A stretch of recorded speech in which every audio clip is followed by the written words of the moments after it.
Thank you very much. It's a pleasure to be here to speak about Mayor Polisena and Lieutenant Governor McKee. I'll have you know that the mayor said that I could have 7 minutes.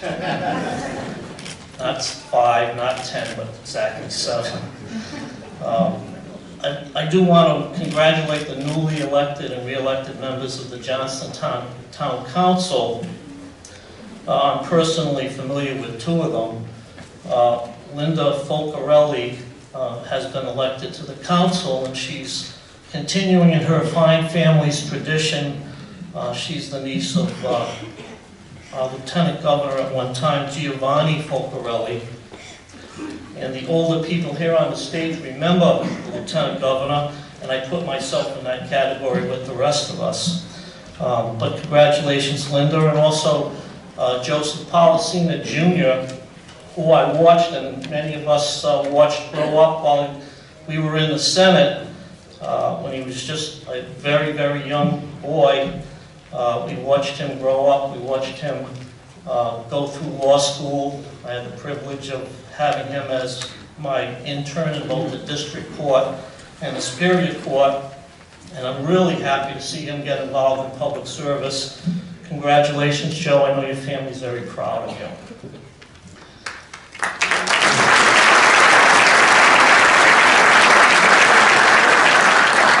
As my colleague and friend Joe Polisena takes the oath of office as mayor of this great town of Johnston for the last time, I thought it might be appropriate to reflect upon his earlier public service career in the Rhode Island State Senate, where he represented the people of Johnston with distinction and integrity for more than a decade, beginning in 1992. I myself personally benefited from his loyal support and wisdom during my 5 years as president of the Senate. People often ask me if I miss my days as Senate president. I'm sure Senator Ruggiero can understand that. I usually tell them no, but I do miss people, the people that I worked with in the Senate, very much. And among those people that I miss most working with on a daily basis is Joe Polisena. Fortunately for me, our strong friendship will always survive our respective political careers. As a state senator, Joe was a fierce advocate for this town of Johnston and its citizens. In fact, he was a tireless advocate for his constituency. His outspokenness on his many causes was legendary. If I had to compare Joe's senatorial style to an American president, I would choose our 26th president and pick Teddy Roosevelt. And I would cite one part of his famous speech borrowed from a West African proverb: "Speak softly and carry a big stick. Let me make as vigorous plea as I know how in favor of saying nothing that we do not mean, and of acting without hesitation up to whatever we say. If a man continually blusters, if he lacks civility, a big stick will not save him from trouble, and neither will speaking softly avail if in back of the softness there does not lie strength and power."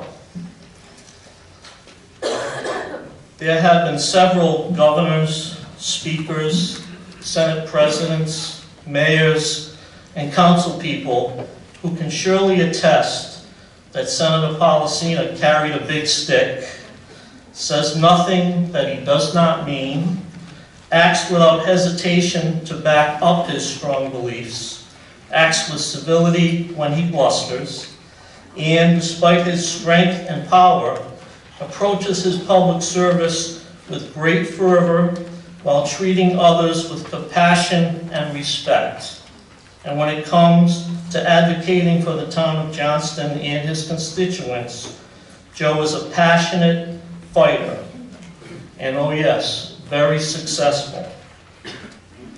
Among his many initiatives in the Senate, his signature issues, you might say, were public safety issues. Even before the tragedy of 9/11, Joe was ahead of his time.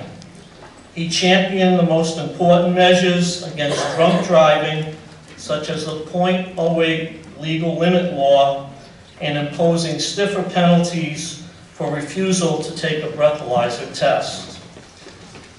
He was the first to sponsor legislation to equip police cars with defibrillators, a measure that has saved literally thousands of lives to this day. As a registered nurse, Senator Polisena had first-hand knowledge of what measures were necessary to benefit patients and improve the healthcare industry. He was the prime sponsor of the pharmacy freedom of choice legislation, as well as legislation to ensure elevated safety for hospital and nursing home patients. And what did Senator Polisena do for his beloved town of Johnston? Having witnessed his many accomplishments as the mayor of Johnston, no one here should be surprised to learn that before he was Mayor Polisena, Senator Polisena succeeded in many ways. He succeeded in bringing to Johnston significant increases in state aid and much more money for hosting the state landfill. He wasn't afraid to speak loudly and carry a big stick on that issue. Senator Polisena obtained hundreds of thousands of dollars in state grant monies for the town of Johnston Senior Center, the town sports leagues, and community senior organizations. Senator Polisena successfully prevented a water park development at Snake Bend Park. Senator Polisena assisted and was successful in helping Johnston High School retain its accreditation and assisted its graduates in giving admittance to the college of their choice. At the statewide level, I was very fortunate as Senate President to be able to count on Senator Polisena to help us successfully enact legislation important to all the citizens of our great state. Joe sponsored the bill authorizing the issuance of search warrants for the purpose of checking blood alcohol levels after a motor vehicle accident resulting in death or serious bodily injury. Senator Polisena helped enact legislation to expand the DNA database to include all convicted felons. Many cold cases have since been solved. I could go on, but suffice it to say here that Joe Polisena was a senator the people of Johnston could count on to effectively advocate on their behalf on a daily basis. And when he left the Senate, yet again, to pursue and accomplish his political goal of becoming the mayor of Johnston, the Senate's loss became Johnston's gain. Those of us in the Senate, of course, were not surprised about the tremendous success Mayor Polisena has had in the years since. And the town of Johnston is indeed fortunate to have him in his natural role here for the next 4 years. To Lucille, let me say thank you for sharing him with us.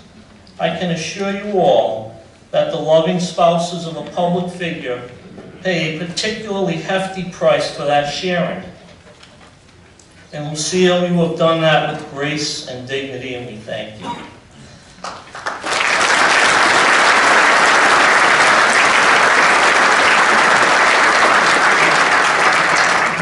Joseph, my dear friend, thank you for the honor of letting me share my fond memories of our time together in the Senate. Thank you for your dedication to this town. Thank you for your loyalty, and most of all, thank you for your friendship. Congratulations.